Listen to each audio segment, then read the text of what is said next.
दोस्तों, आपने हमारे खबर का टाइटल यानी हेडिंग तो पढ़ ही लिया होगा कि इस वीडियो में हम किस मुद्दे पर चर्चा करने जा रहे हैं। चर्चा का केंद्र मनीष वर्मा है, जिनकी फाइल नीतीश कुमार तक पहुंच गई है, जिनकी यात्रा को रोक दिया गया था जदयू के जो कार्यकारी अध्यक्ष है संजय झा की तरफ से। जदयू के अंदर सवर्ण लॉबी वर्सेस जो ओबीसी है, जो अति पिछड़े हैं, इनके बीच की तकरार का फैसला अब नीतीश कुमार करने जा रहे हैं। आपको पता है कि बिहार में मनीष वर्मा एक यात्रा पर निकले थे। यात्रा पर नीतीश कुमार ने उन्हें भेजा था। जी हां, नीतीश कुमार ने कहा था कि जदयू के वैसे लोग जो समता पार्टी के समय के रहे हैं, जो 90 के दशक के रहे हैं, जिन्होंने जदयू को सींचा है, संवारा है, बनाया है, उनको जोड़ना अब जरूरी है, संगठन को मजबूत करना जरूरी है। और उसी यात्रा पर मनीष वर्मा निकले थे। मनीष वर्मा वो यात्रा पूरा करते उसके पहले ही संजय झा का एक चिट्ठी आता है और उसमें कहा जाता है कि इस यात्रा को तत्काल प्रभाव से स्थगित कर दिया गया, रोक दिया गया। अब मनीष वर्मा को आप जानते हैं, पूर्व ब्यूरोक्रेट रहे हैं, डीएम रहे हैं, पूर्णिया तक के डीएम रहे हैं और नौकरी से इस्तीफा देकर वीआरएस लेकर राजनीति में आते हैं। और राजनीति में आने के बाद नीतीश कुमार के बेहद खासम में शुमार हो जाते हैं। इसके अलावा दोस्तों, आपको यह भी पता है कि मनीष वर्मा कुर्मी जाति से आते हैं, नालंदा के ही रहने वाले हैं। तो नीतीश कुमार से उनके संबंध कैसे होंगे ये बताने की जरूरत नहीं है। मतलब वो आरसीपी पार्ट 2 जदयू में बन रहे थे, लेकिन उनके ऊपर डंडा चल गया संजय झा का। आप संजय झा की अगर गतिविधियों को हम देखें कि बीते कुछ दिनों से वो क्या कर रहे हैं, तो हमने 2-3 खबर में आपको बताया कि दिल्ली में एक बड़ा फीस्ट ऑर्गेनाइज किया गया था, एक भोज आयोजित किया गया था संजय झा के आवास पर, जहां पूरा एनडीए कुनबा पहुंचा हुआ था। बीजेपी से सम्राट चौधरी, अरे भाई बीजेपी से अमित शाह वहां मौजूद थे, चिराग मौजूद थे, जीतन राम मांझी मौजूद थे, उपेंद्र कुशवाहा मौजूद थे। बस अगर कोई गायब था तो वो नीतीश कुमार, उनके अलावा सभी लोग मौजूद थे। ये भी खबरें आती हैं दिल्ली से बार बार, और खबर में दम भी है, तथ्य भी लगता है कि वहां पर जो सांसद है वो आज के समय में नीतीश कुमार से अधिक नरेंद्र मोदी के हिमायती हो गए हैं, दुलरुआ हो गए हैं, चहेते हो गए हैं, उनके पक्ष में चले गए हैं। तो अब ऐसे में जनता दल यूनाइटेड का फैसला नीतीश कुमार को लेना है। उनके दरबार में, उनकी अदालत में ये फाइल पहुंच गई है, क्योंकि नीतीश की यात्रा थी, मनीष वर्मा उसके चेहरा थे और उस यात्रा को रोका गया है संजय झा की तरफ से। तो इसीलिए एक बड़ा विस्फोट जदयू के अंदर होने जा रहा है और इसकी पूर्ण संभावना है। देखिए, आज के समय में नीतीश कुमार अब वो नीतीश कुमार नहीं रहे जो आज से 10 साल पहले हुआ करते थे। एक तो बिहार के मुख्यमंत्री के पद पर बैठे हैं, बहुत बड़ी जिम्मेदारी है बिहार में।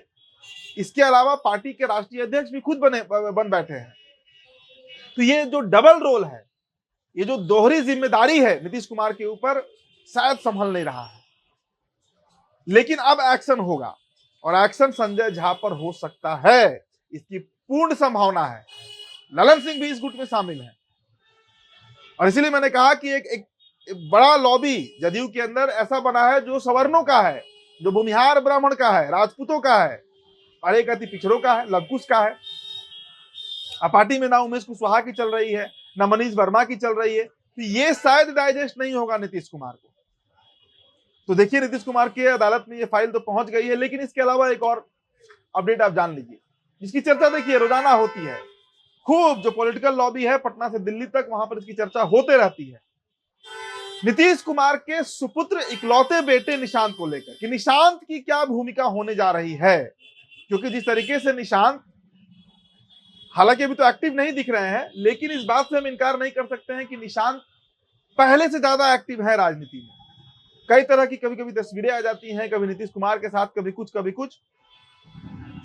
जनता दल यूनाइटेड को आज एक मजबूत सहारे की जरूरत है जो नीतीश कुमार की जगह ले सके।